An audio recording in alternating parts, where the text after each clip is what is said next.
Government job ఇచ్చారో వారందరిని బట్టి మీకు మరొకసారి వర్ణాలు స్థుతులు స్తోత్రం చెల్లిస్తున్నాం. ఉద్యోగం వచ్చింది కదా కాదు, ఏ ఒక్కరు పడిపోకుండా మొదటి మన ఆధ్యాత్మిక జీవితంలో ఎదగడానికి మీ కృపాసనం దయచేది కాక. దేవా, ఈ రాత్రి వేళ వర్షం వస్తున్నప్పటికీ ఆశగా ప్రాణం మీరు తృప్తిపరిచే దేవుడు, ఆశతో ఆసక్తితో తపనతో తృష్ణతో మీ సన్నిధిలో వచ్చిన ఈ బిడ్డలందరూ కూడా మీ ఆత్మశక్తితో మీరు నింపమని ప్రార్థిస్తున్నాం. మరి దూరం నుంచి వచ్చిన పవన్ కూడా అలాగే నిన్న ఒక హైందవ్ నా ప్రభా ఏ స్థలం తీసుకొని వచ్చినగా పూర్వీకుల కుమారుడు నా ప్రభా ఆ బిడ్డ నా తన వీరన్నను మీరు జ్ఞాపకం చేసుకోండి. దేవా, వీరన్న కుటుంబ సమస్యలు మీ కరుణాపీఠంలో ఎత్తుపడుతున్నాం. భయంకరమైన మాంత్రిక శక్తుల నుంచి యేసు రాజు మీరు విడిపించారు. దేవా, కృతజ్ఞతగా అనేక ఆత్మని సన్నిధిలో తీసుకుని వస్తుండగా శక్తివంతమైన మీ నామంలో, మహిమగా మీ నామంలో సర్వశక్తి మంత్రమనే, సర్వోన్నతమనే, సర్వ అంతర్యామనే, సర్వ సృష్టికర్తమనే, దేవతలకు దేవుడని మీరు మాత్రమే ఆ యొక్క బిడ్డ జీవితంలో మీరు నెరవేర్చుకోమని ప్రార్థిస్తున్నాం. స్తోత్రం. లేదా మీరు చేసిన వేళ్ళన్నింటిపైన మేము స్తుతిస్తున్నాం. దేవా, మీరు ఇచ్చిన విద్య, ఉద్యోగం, తండ్రి మీరు ఇచ్చిన రక్షణ మేము కొనసాగించుకోవడానికి, రక్షణలో బలపడడానికి, రక్షణలో ఎదగడానికి, రక్షణలో స్థిరపడడానికి మార్గం సాధన చేయదు బాక. దేవా, మాకు ఇచ్చిన ప్రతి బ్లెస్సింగ్ కన్నా వీళ్ళందరూ పొందుకుంటున్నాం తండ్రి. స్తోత్రం. దేవా, వీళ్ళందరూ ప్రార్థించగలుగుతున్నందుకు, వాక్యం చెప్పగలుగుతున్నందుకు, పరిశుద్ధతను ముఖ్యంగా కాపాడుకోగలుగుతున్నందుకు, నీకు మహిమకరంగా పాడుతున్నందుకు వీళ్ళని ధైర్యపరిచిన దేవా మీకే స్తోత్రం, మీకే స్తోత్రం, మీకే స్తోత్రం, మీకే స్తోత్రం, మీకే స్తోత్రం. దేవా, సమృద్ధి జీవితం వీళ్ళందరికీ మీరు ఇచ్చారు. పరిచయం పట్టుకుని ఉన్నారు. దేవా, మీరు గైడ్ చేస్తున్నారు తండ్రి. స్తోత్రం. ఎవరందరినీ మీరు తల్లిగా ఓదార్స్తున్నారు. దేవా, తల్లిగా మీరు ధైర్యపరుస్తున్నారు తండ్రి. స్తోత్రం. గైడ్గా మీరు నడిపిస్తున్నారు. దేవా, మంత్రి మీకే స్తోత్రం, మీకే స్తోత్రం. న్యాయపతిగా బిడ్డల జీవితంలో కష్టాలను మీరు ఆశీర్వదిస్తున్నారు. మీరు ఆశీర్వదించే దేవుడే ప్రభా. స్తోత్రం. ఒక్కని శబ్దం అంట, మళ్ళా ఇది నా శబ్దం కూడా కాదంటాడు. ఎవరి శబ్దం? దేవుని యొక్క స్వరం. దేవుని యొక్క స్వరము. దేవుడు నాతో ఏం మాట్లాడమంటే నేను అదే మాట్లాడతాను. నాకు నేనుగా నేను ఏమి మాట్లాడను, బోధన చెయ్యను అంటున్నాడు. క్రీస్తులు ఎంత తేజగా పరిశుద్ధాత్మదేవుడు మనతో మాట్లాడుతున్నాడు. అందుకే వాళ్ళు వచ్చి నువ్వేమేమో చాలా చాలా చేస్తున్నావంట, అద్భుతాలు చేస్తున్నావంట, ఆశ్చర్యాలు చేస్తున్నావంట, వింత కార్యాలు, గొప్ప కార్యాలు జరుగుతున్నాయి, అసలు ఏంటి నువ్వెవరు అన్నారు. యేసు ప్రభువు వారు అద్భుతాలు చేస్తాడు, మెస్సయ్య వస్తాడని మేము విన్నాం. లేఖనాలు ఉన్నాయి, ఆధారాలు ఉన్నాయి. అవును, చేసేది యేసయ్యనే. మరి నువ్వు యేసు కాదా? కాను. తేటగా చెప్పాడు. తగ్గింపు స్వభావం. యాక్చువల్గా 6 నెలలు యోహానే పెద్దవాడు కదా. పెద్దవాడైన వాళ్ళు నేనే పెద్ద అని కొంచెం అహం వీరాలు పోతుంటారు. మేకపోతు గంభీరం లాగా ఏం రాకుండా నేను పెద్దోడిని అని. దావీదు అంత ఇదిగా అన్నలకు భోజనం తీసుకొని పోతే అవుడు కదా తమ్ముడు భోజనం తెచ్చాడని సంతోషపడకుండా, అరే ఏంటి రా నువ్వు ఇక్కడ వచ్చావు, నీకేం తెలుసు సిద్ధం గురించి? అన్నయ్య మీకు భోజనం తీసుకుని వచ్చానయ్యా, నేను యుద్ధం చూడడానికి కాదన్నయ్య వచ్చింది, నామని తెలుసే అని గర్వంతో మాట్లాడినారు. తర్వాత చూస్తే వాళ్ళ యొక్క ఎత్తును, వాళ్ళ సౌందర్యాన్ని, వాళ్ళ యొక్క వీరత్వాన్ని చూసి దేవుడు వాళ్ళని అభిషేకించాల. ఎర్రటి కన్నులు గలవాడు, చిన్నవాడు, సుందరమైన వాడు, అమాయక ముఖం కలిగినటువంటి, వెలివేయబడినటువంటి నుజావేత్ అంటే ఆమె నల్ల జాతి. నల్ల జాతులు అంటే యూదులకు హేయం. అందుకనే మన మహాత్మా గాంధీని నల్ల జాతి వాడని చాలా అవమానపరిచారు. తర్వాత తెలుసుకున్నారు వాళ్ళు నల్ల జాతి వాళ్ళ ఎంత పవర్ ఉందేనే. నల్ల జాతి వాడి యొక్క కుమారుడు, హేయమైనటువంటి వాడు యూదులకు వాళ్ళు. అలాంటి గొర్రెల కాపరి, ముళ్ళ కంచెలలో, ముళ్ళ పొదల్లో, అడవుల్లో, క్రూర మృగాల మధ్య తిరుగుతున్నటువంటి ఆ వ్యక్తిని దేవుడు ఏర్పాటు చేసుకున్నాడు. హల్లెలూయా, హల్లెలూయా, హల్లెలూయా, హల్లెలూయా, హల్లెలూయా.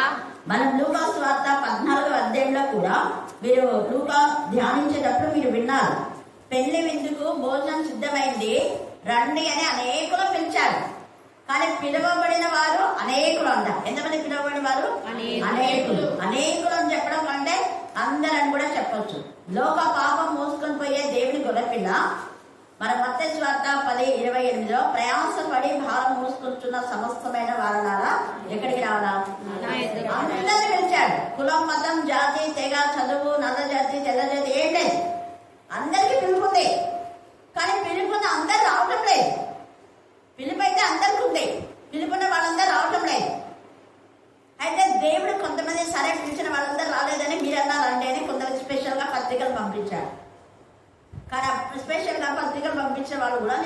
వచ్చినారు. ఆ తర్వాత తండ్రి అయిన దేవుడు ఇక ఇలాకాలు కంచెలలో ఉండేవారిని ఏర్పాటు చేస్తున్నారు. అది చదివేటప్పుడు నాకు ఎంత సంతోషమైంది. హల్లెలూయా. చూడండి, మనం చూస్తే లూకాసు వార్త 14:23 చదవండి. అందుకు యజమానుడు నా ఇల్లు నిండునట్లు నీవు ఎక్కడికి వెళ్ళాలంట? రాజమార్గమేమో రాజమార్గం. ఇక్కడ చాలా అండర్లైన్ చేసుకోండి. రాజమార్గము, మార్గమేమో రాజమార్గం. కానీ రాజమార్గంలో ఉండే వారిని మళ్ళీ ఎక్కడంట? కంచెలలో. రాజమార్గంలోనూ కంచెల్లోను. అంటే దేవుని యందు భయభక్తి కలిగి దైవికమైనటువంటి విధానంలో వాళ్ళ తల్లిదండ్రులు ఆ పిల్లలు పెంచారు. బట్ వితౌట్ దే నాలెడ్జ్ వాళ్ళు అనుకోకుండా కంచెల్లో పడిపోయినారు, కంచెల్లో కూరుకుపోయినారు. తల్లిదండ్రులు కూడా వాళ్ళని బయటికి తీసుకురావాలన్నటువంటి ఇది లేదేమో, బలహీనులేమో. మరి ఒకవేళ కంచెలో ఉన్నటువంటి పిల్లలు తల్లి కన్నీటితో ప్రార్థన చేస్తుంది, దేవా నా పిల్లలు కంచెలో ఉన్నారు ప్రభా, నేనైతే ఆత్మీయంగా పెంచాను. కానీ వాళ్ళు ఎవరో చెడు స్నేహాలు కావచ్చు, ఎవరో ఒకరు చెప్పి వాళ్ళకి తప్పుడు బోధలు చేసి తప్పుడు బోధల వైపు మళ్ళించారు. ఎప్పుడు ఇక్కడ ఆత్మీయంగా ఎదుగుతున్న పిల్లలు అనుకోని విధానంలో పలానా చోట బాగుంది బోధ అంటే అక్కడ ఇక్కడ అంతా వెళ్తున్నారు. వాళ్ళు దారి తప్పిపోయారు, రాజమార్గంలోనే ఉన్నారు. కానీ అనుకోకుండా ఎప్పుడో ఒక రోజు మనం కూడా అంతే, ఒక్కసారి మనం దారి తప్పిపోతే ఆ రోజే దేవుడిని ఆశీర్వదించాలనుకున్నాడు ఏమో అంతే. అంతవరకు రాజమార్గంలో ఉన్నారు, కంచెల్లోకి వెళ్ళిపోయారు. తల్లిదండ్రులు కన్నీటితో దేవుడికి మనపెట్టు, ప్రభా నా పిల్లలందరూ బాగా ఉండేవారు ప్రభా, ఎందుకు మరి ఈరోజు రాలేదు? ఈరోజు వాళ్ళని ఆశీర్వదించాను, వాళ్ళకి స్పెషల్ మీల్స్ పెట్టాలనుకున్నాం, కానీ రాలేదు అనుకుంటున్నాడు మా దేవుడు కూడా. అందుకే నేను చెప్పింది, నిన్న చాలా అసలు మీరంతా హ్యాపీగా వెళ్ళినారు కదా. హల్లెలూయా. ఇంకా ఎన్నో భయపడుతున్నా కానీ బాగా పాపం అలసిపోయినాలని నేను ఇంకా కొంచెం ముందే వదిలేసిన, అందులో వర్షాకాలం కాబట్టి. అట్లా తండ్రి అయిన దేవుడు ఎంతగానో ఆశతో మంచి విందు ఏర్పాటు చేశారు. పాపం తల్లులు కూడా కన్నీటితో ప్రార్థన చేస్తున్నారు, నా పిల్లలు రాజమార్గం ఉన్నారు కదా దేవా, ఎన్ని రోజులు రాజమార్గంలో నీ సన్నిధిలో ఉన్నారు, వాక్యం చెప్తున్నారు, ప్రాణం చేస్తున్నారు, పాడినారు, చూపించినారు. ఎందుకు దేవా ఈ రోజు ఈ విందుకు నా పిల్లలు వస్తారు, ఆ మందిరానికి వస్తారు, వాక్యం వినాలనుకుంటే వాళ్ళు లేరు కదా. తల్లి కన్నీటి ద్వారా ప్రాప్తంగా కన్నీరు కాస్తుంది. దేవుడు విన్నాడు, దేవుడు విని వాళ్ళు ఎక్కడున్నా నాకు తెలుసు, నేను ఆ కంచె నుంచి తీసుకొస్తాను, నువ్వు ఏడవద్దు. హల్లెలూయా. రాత్రి కాల సమయంలో నీ తన్ని కన్నీరో ఇంకా ఎవరెవరి కన్నీరో దేవుడు విని నిన్న కంచెల్లో నుంచే, అంటే దేవుడి సన్నిధికి రాకుండా, ఆశీర్వాదం పొందకుండా, ఉద్యోగం పొందుకోకుండా, ఇంకా వివాహం విషయంలో పిల్లలు కాకుండా, అప్పులు, ఆర్థిక సంబంధం ఏదైనా ఉండొచ్చు, నిందలు, వేదన, ఇవన్నీ సాతాను యొక్క ప్రణాళిక. వాళ్ళు చేసే పనులు అప్పుడు కంచెలు లేవు. వాళ్ళు చేసినటువంటి పాపం బట్టే కంచెలు ప్రపంచంలోకి వచ్చారు. కంచెల్లో చిక్కుకుపోయినారు వాళ్ళు. కంచెలలో ఉండే వాళ్ళు తీసుకురా అన్నాడు. నిజంగా దావీదు అడవిలో అంటే ముళ్ళ కంచెలు ఉంటాయా లేదా?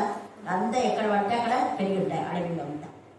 అలాగనే ఆమోసు ప్రవక్త పశుల కాపరి మేడి పండ్లు ఏరుకునేవాడంట. ఏం ఏరుకునేవాడు?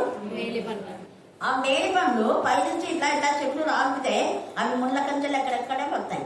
అవన్నీ తీసుకోవడానికి ఎన్ని చేతులు గాయాలైంటాయో. అందుకే పశుల కాపరి అయిన ముళ్ళ కంచెల్లో ఉన్న ఆమోసును దేవుడు పిలిచాడు. ఎంత గొప్ప రాజ మార్గంలో లేదా రాజు దగ్గర ఉండే వాళ్ళు, బాగా సంపన్నులైన వాళ్ళు పిలవలేదు. ముళ్ళ కంచెల్లో పండ్లు ఏరుకొని అమ్ముకునేటువంటి ఆమోసును దేవుడు పిలిచాడు. ప్రవక్తగా దేవుడు అభిషేకించాడు. జీవ గ్రంథంలో రాయబడింది. అది ముఖ్యంగా శిష్యులంతా వచ్చి బ్రహ్మ మేము దయాలు పెట్టుకుంటే అది చేసాం, ఇది చేసాం, అది చెయ్యాలి, చేయమని నేనే చెప్పాను కదా. కానీ చేసినంత మాత్రాన సంబరపడిపోవద్దు. మీరు రాజ్య మార్గంలో వెళ్ళి రైట్ వేలో మీరు దేవుని నామం కలిపితే మీ పేర్లు జీవ గ్రంథంలో రాయబడతాయి. అప్పుడు మీరు పోయి ఏం చెప్పాలా? ఏసై మమ్మల్ని పంపినాడు కాబట్టి మేము చేస్తున్నామని చెప్పాలి. చెప్పింటారు అందరు, ఇస్కరియోతు తప్ప.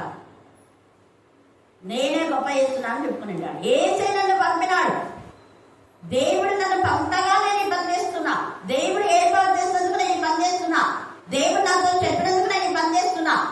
నాకు నేనుగా ఈ పని చేయటం లేదు, లేకపోతే ఎవరో నన్ను పంపితే నేను ఇక్కడికి రాలేదు. అది మన సాక్ష్యం. ఏముంది మన సాక్ష్యం? ఎవరో పలాని వారు చెప్తే వాళ్ళ ఒక 50,000 ఇస్తాం మేము, మా యొక్క దాంట్లో డబ్బులంతా మమ్మల్ని వేయండి అంటే గూడుకి వేయలేదు నన్ను. హల్లెలూయా, హల్లెలూయా, హల్లెలూయా, హల్లెలూయా. ఎవరికి ఇంతగా పనిచేసి వాళ్ళ యొక్క మోచేతి నీళ్ళు తాగే విధానంలో దేవుడు తన పిల్లలు ఉంచాడు. దావీదు చెప్పాడు, దేవుడు నన్ను పంపాడు, దేవుడు నన్ను ఏర్పాటు చేసుకున్నాడు. గొర్రెల దగ్గర ఉన్నానే, గొర్రెలు కాసేదాన్ని. ఆ గొర్రెల యొక్క వాసన, గొర్రెల దగ్గర ఉండేటటువంటి వాళ్ళకు గొర్రెల యొక్క వాసన ఉంటుంది, మంచి వాసన ఉంటుంది. ఎవరికైనా గొర్రెల దగ్గర ఉంటాయి ఉండదు. ఆ కప్పు వాసన తీసేయాలి సత్యం. చేపలు పట్టే వాళ్ళం మేము ఒకప్పుడు, మా గొర్రెలు కడుక్కుంటున్నాం. కానీ ఏసై మమ్మల్ని పిలిచిన ఆ కప్పు జీవితాన్ని తీసేశాడు. ఏసై మమ్మల్ని పిలిచాడు. ఆయన పిలిచిన పిలుపుకు మేము అందరూ వదిలిపెట్టి వచ్చాము. సాక్ష్యం అంటే అదే. ఏం సాక్ష్యం మనం చెప్తున్నాం? మన సాక్ష్యం ఇదే ఉండాలి. దేవుడు నాతో ఉండి ఈ కార్యాలు చేస్తున్నాడు, దేవుడు నా పక్షంగా మాట్లాడుతున్నాడు. మన పిల్లలు ప్రార్థన చేసినప్పుడు అదే చేస్తాను, దేవా మాట్లాడదాన్ని నేను కాదు కానీ ఆత్మ తానే నా పక్షంగా విజ్ఞాపన చేస్తున్నాడు, నా పక్షంగా మాట్లాడుతున్నాడు. అందుకే దేవా నీకు వందనాలు. హైమాత్ గారి వీళ్ళందరూ వాక్యం చెప్పేటప్పుడు ప్రభా మీరు మాకు ఇచ్చిన సమయానికి వందనాలు. దేవునికి ఫస్ట్ మనం గ్రీటింగ్ చెప్పాలి. హల్లెలూయా, హల్లెలూయా. నువ్వు నాకు ఈ సమయం ఇవ్వకపోతే నేను ఇక్కడ నిలవలేను ప్రభా. అది దేవుడు చేసిన మేళ దేని మర్చిపోకూడదు. అందుకనే గొర్రెల దొడ్లో ఉన్న నన్ను దేవుడు పిలిచాడు. నన్ను మా నాన్న పిలవలేదు, ఇంకోటి పిలవలేదు, దేవుడు పిలిచాడు. ఇంకా సేమ్ వే మళ్ళా ఎవరైతే ఆయనకు అభిషేకం ఇచ్చినా వాళ్ళు కూడా గౌరవించారు. అన్నాడు దేవుడు నన్ను పిలిచాడు, సేమేల్ నన్ను అభిషేకించాడు. ఉన్నట్టుగా చెప్పాడు. నాతాన్ ప్రవక్త నన్ను గద్దించాడు, అందుకే రాస్తున్నాను. ఉందా పేరుందా? నాతాన్ పేరుందా? దేవుడు నన్ను గద్దించాడు అని ఉందా? ఏముంది? నాతాన్ని ఎవరు చెప్పినారు? దేవుడు చెప్పాడు. దేవుడు నాతాను చెప్పగా నాతాను వచ్చి నన్ను గద్దిస్తే నేను ఒప్పేసుకున్నా తప్పిదా, నేను పశ్చాత్తాపన్నా. అలా నాతాను నువ్వే తప్పు చేశావని చెప్పాను నాకు. అప్పుడు పశ్చాత్తాపడి దేవుడికి మొరపెట్టుకున్నాను. కృంగిపోయాడు దావీదు. ఉన్నది ఉన్నట్టుగా చెప్పేస్తున్నాడు దావీదు. ఆమోస్ కూడా అంతే, నేను ముళ్ళ కంచెల్లో ఉన్నానని చూశాను. పాపం అనే ముళ్ళ కంచెల్లో ఉన్న మగ్ధలేనే మరి ఏసై పిలిచాడు కాబట్టి ఏసైకు సాక్షిగా ఉండి ఇక ఆయన పిలిచినప్పుడు ఈ ఆస్తి ఇదంతా కూడా ఆయనది. ఆయన కోసం నేను ఏమైనా చేస్తా ఉంటుంది. తన ధనాన్నంతా వెచ్చించి ఏసైకు అదే మరి పరిమళ ద్రవ్యాన్ని తీసుకుని వచ్చింది. రాహబు భయంకరమైన పాపం జీవితంలో ఒకప్పుడు నేనున్నా, కానీ నాకు అర్థమైపోయింది ఇశ్రాయేలు దేవుడు గొప్పవాడు అని, ఆయన సర్వశక్తివంతుడని, ఆయన ఏమైనా చేయగలని పాటలో ఉన్నటువంటి కథంతా మార్చేశాడు. వ్యభిచార స్త్రీని యేసయ్యకు ముత్తవగా చేశాడు, కథ మార్చేశాడు. హల్లెలూయా, హల్లెలూయా. ఆమె కంచెలలో ఉంది, కంచెలలో ఉన్న ఆమెను, పాపమనే బంధకాల్లో ఉన్న ఆమెను పిలిచాడు. దేవుని రాజ్యంలో నిండేటట్టుగా భోజనం చేయడానికి వీళ్ళందరూ దేవుని పిలుపును అందుకున్నారు. అక్కడి నుంచి వచ్చాడు. భయంకరమైన సుంకపు గుత్తదారుడైనండి జక్కయ్యను ముళ్ళ కంచెల్లోనే ఉన్నాడు. అదంతా ముళ్ళ కంచె జీవితమే, మంచి జీవితం కాదు, అది హాని చేసేదే. అంటే ఇన్కమ్ ట్యాక్స్ అనేది వసూలు చేయ న్యాయయుక్తంగా ట్యాక్స్ కట్టాల్సిందే. కైసరు కైసరుకే, యేసు ప్రభుకే. దేవుడికి చెల్లించకుండా చేస్తే కూడా మనకి కట్ అయిపోతాయి.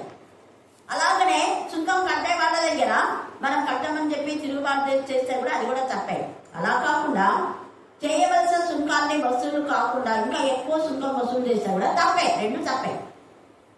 సుంకం అడిగే వాళ్ళను దౌర్జన్యంగా మనం ఇది చేసి కొంచెం గుండాలు ఉంటే వాళ్ళు అడిగి ఎందుకు అడగలేబా అనుకుని వెళ్ళిపోతారు. అదే కొంచెం నోరు పెంచాలంటే ఇస్తావా లేదా అంటారు. 50 రూపాయలకు 100 కదా, 5,000కు 50,000. పైసలు నాతో ఫోన్ చేసి ఒకరు అన్నారు, అక్క ప్రతి బంకుకు 50,000 ఇవ్వాలని ప్రజలు చేస్తున్నారు అక్క అన్నారు. ఇవ్వద్దు నువ్వు అన్నారు. ఇవ్వద్దు, నేను పైకి కంప్లైంట్ చేస్తాను చూడండి, ఏం చేసుకుంటా చేసుకున్నాను. ఇవ్వద్దు అన్న. ఒక్కొక్క బంకుకు 50,000 ఇవ్వాలంట. ఏమి వాడు భావిస్తున్నాయమన్నా, కష్టపడేది వాళ్ళు. పోనీ ఇక్కడ పెట్టుకున్నాం బంక్ అని చెప్పేసి ఒకవేళ ఏదైనా మనం గూడు మేలు చేయాలనుకుంటే కొంత ఏదో వాళ్ళకి ఇచ్చినంత తీసుకో. ఒక నిర్ణయం ఒక చేసిన ఇంత సుంకమని అట్లా తీసుకో. అక్రమంగా ఏది తీసుకున్నారు దేవుడు మెచ్చాడు. కంచెలలో ఉన్నాడు జక్కయ్య, ఏసైనా చూపించాడు. హల్లెలూయా, హల్లెలూయా. అందుకే నేనే అనుకోలేదు, వితౌట్ హిస్ నాలెడ్జ్ అనుకోని విధానంలో నేనే నీ ఇంటికి రక్షణ వచ్చింది అన్నాడు. ఇలాగ సమరయ స్త్రీ కూడా అనుకోలేదు, పాపం అనే కంచెలో ఉంది. ఏసై పిలిచాడు, అమ్మా నేను నీకు జీవ జల ఊటనిస్తాను, ఈ నీరు కాదు.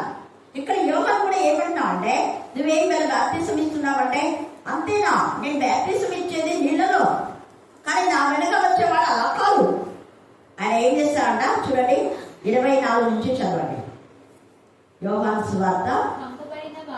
పంపబడిన వారు అది ఎప్పుడు చూడు, దేవుని యొక్క కార్యాలు చెడగొట్టేది ఎవరంటే పరిసయ్యులు, యాజకులు, శాస్త్రులు, వీళ్ళే చెడగొట్టేది.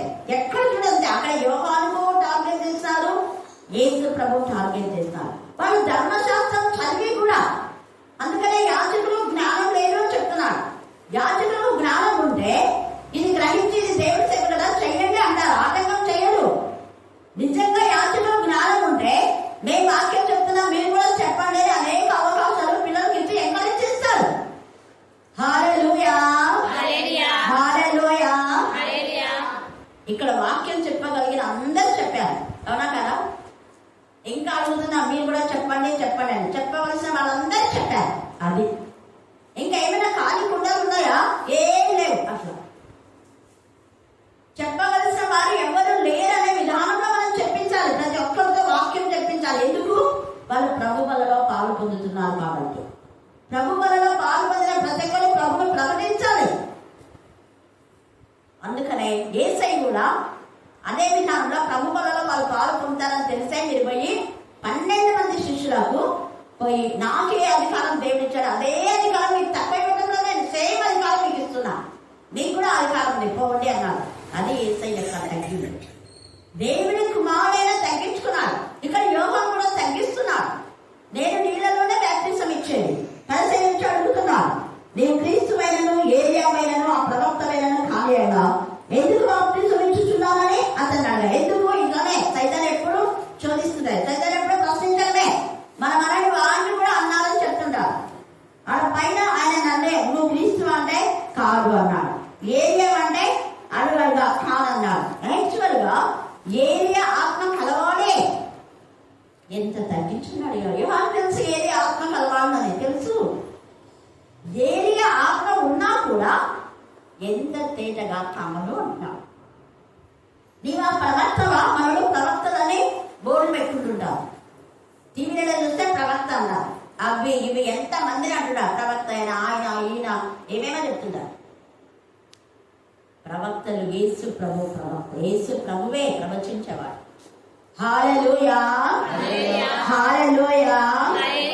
అందుకని నువ్వు ఆ ప్రవక్త అనేవాడు కాదన్నాడు. ఈయన యాక్చువల్ గా ప్రవక్తనే. ప్రవక్త అయినా కూడా ఇక్కడ కాదని చెప్పడానికి అబద్ధం చెప్పినట్టు కాదు, ఇన్నర్ మీనింగ్ తో మనం మాట్లాడతారు. నేను ప్రవక్తనే ప్రవచిస్తున్నాను కానీ ప్రవక్తం కాను, ప్రవక్త అయిన దేవుడు నన్ను పంపగా ఆయన శబ్దం అదే. ఇది నా నోరు కాదు, నా వాక్యం కాదు, నా బోధ కాదు, దేవుని యొక్క శబ్దం.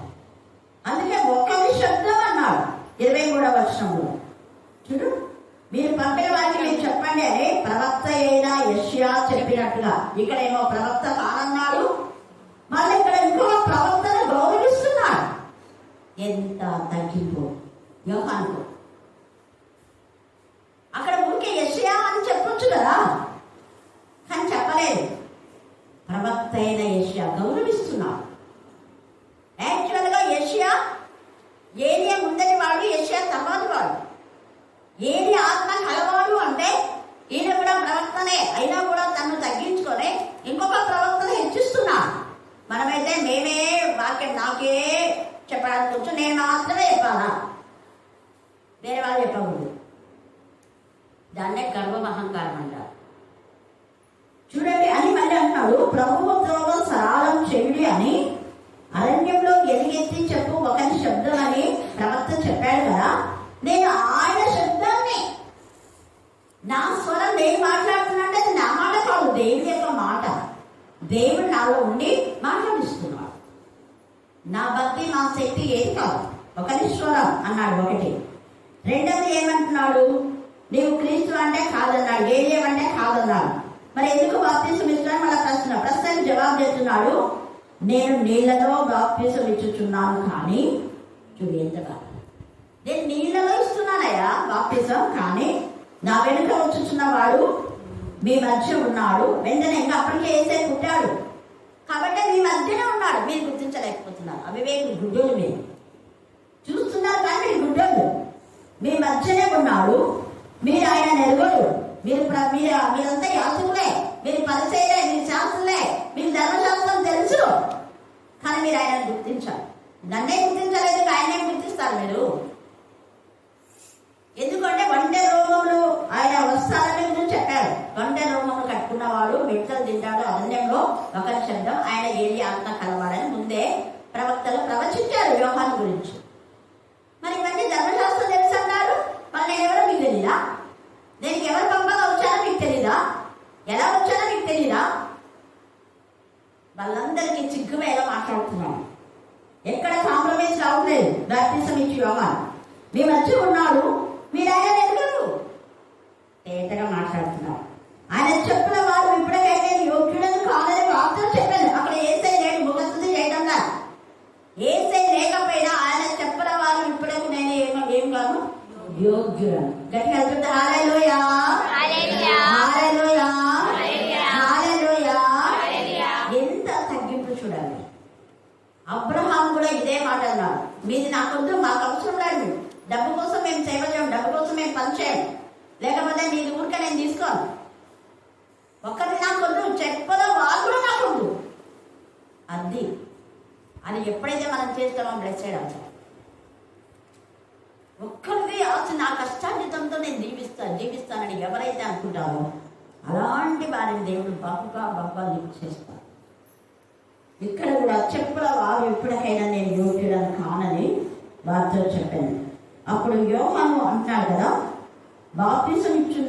యోహాను బాప్తిసం ఇచ్చుచున్న యోర్దాను నదికి ఆవలనున్న బేతనీలో ఈ సంగతులు జరిగాను.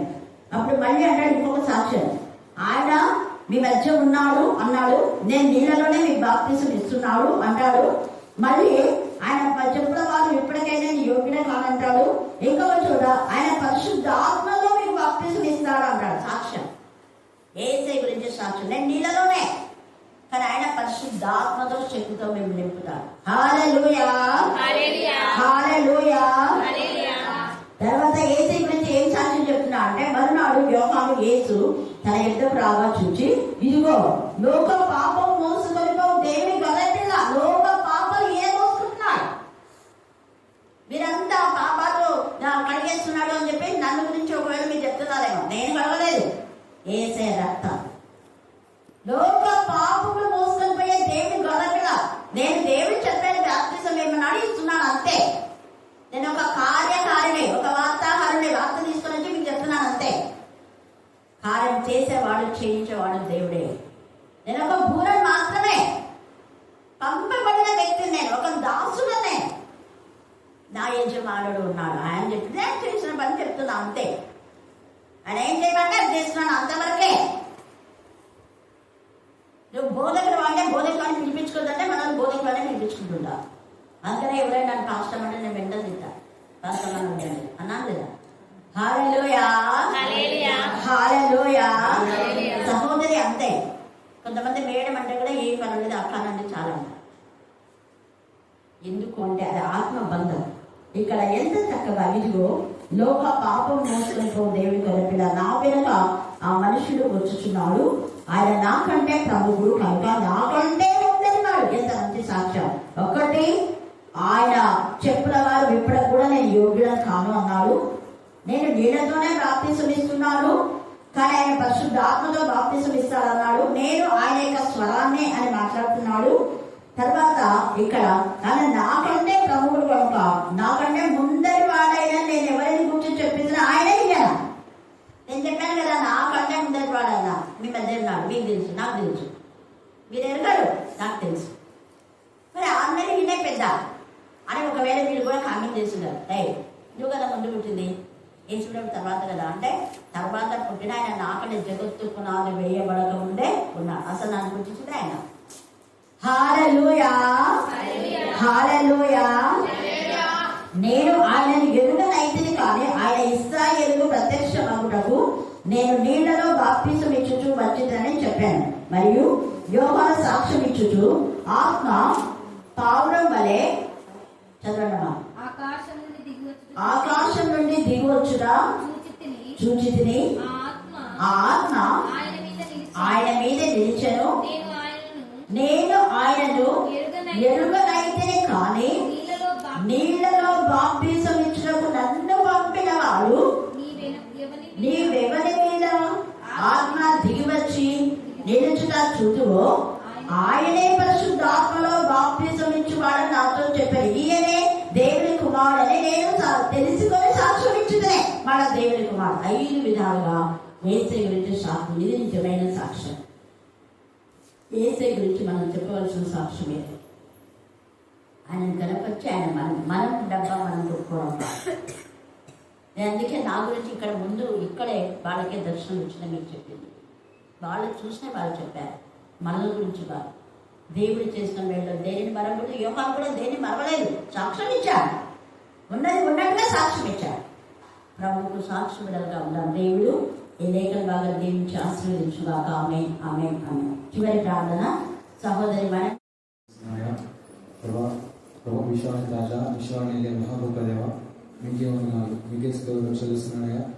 ప్రభావ గడిచిన కాలమంతయు మీరు ఎక్కడ కింద భద్రంగా కాపాడి సురక్షితంగా రక్షించి ప్రవేశం తండ్రి మమ్మల్ని అందరినీ తండ్రి సజీవుల నుంచి మీ వాక్యం వినటకు, మీ సన్నిధానంలో గడుపుటకు, మిమ్మల్ని స్తుతించటకు, మిమ్మల్ని ఆరాధించటకు, మిమ్మల్ని కనపరచటకు మీరు మా అందరికి ఇచ్చినటువంటి ఈ సమయాన్ని బట్టి కొందరు ప్రభావ విన్న మీ వాక్యం తండ్రి అది వ్యర్థం కాకున్నట్లుగా మీ వాక్యాన్ని మేము అందరం జీవించాలని సాధించండి. వాక్యం చెప్పిన బిడ్డను మీరు జ్ఞాపకం ఉంచుకున్నాయా. ఇంకా చక్కటి ఆలోచన దయచండి, మరింత ఆయుషం దయచండి, మరింతగా మీ సేవలో వాడి కూడా భాగ్యం దయచండి. ప్రభావ ఎన్ని పరిస్థితులు, ఎన్ని ఇబ్బందులు, ఎన్ని అపాయాలు వచ్చినప్పటికీ మిమ్మల్ని విడవక, మిమ్మల్ని ఎడబాయక మీ సేవలో వాడబడుతూ తండ్రి మీ వాక్యాసారంగా జీవించే భాగ్యం దయచండి. మీరు మమ్మల్ని కాపాడినా కాపాడకపోయినా మిమ్మల్ని స్తుతించాలి. మీ యొక్కకు మేము రావాలి. అట్టి భాగ్యాన్ని కృపను మాకు దయచేయండి. ప్రభావ మీరు ఉద్యోగం ఇచ్చినా ఇవ్వకపోయినప్పటికీ మిమ్మల్ని స్తుతించాలి. అంతేగాని తండ్రి ఉద్యోగం రాలేదని చెప్పి, మా కోరికలు తీరలేదని చెప్పి, మాకు కావాల్సిన కాలేజీ రాలేదని చెప్పి మేమందరం తండ్రి మీకు దూరం కావడానికి వీలు లేకున్నట్లుగా మీ దగ్గరికి చేరి మీ చిత్తానుసారంగా మీ వాక్యసారంగా జీవించే భాగ్యం తెచ్చింది.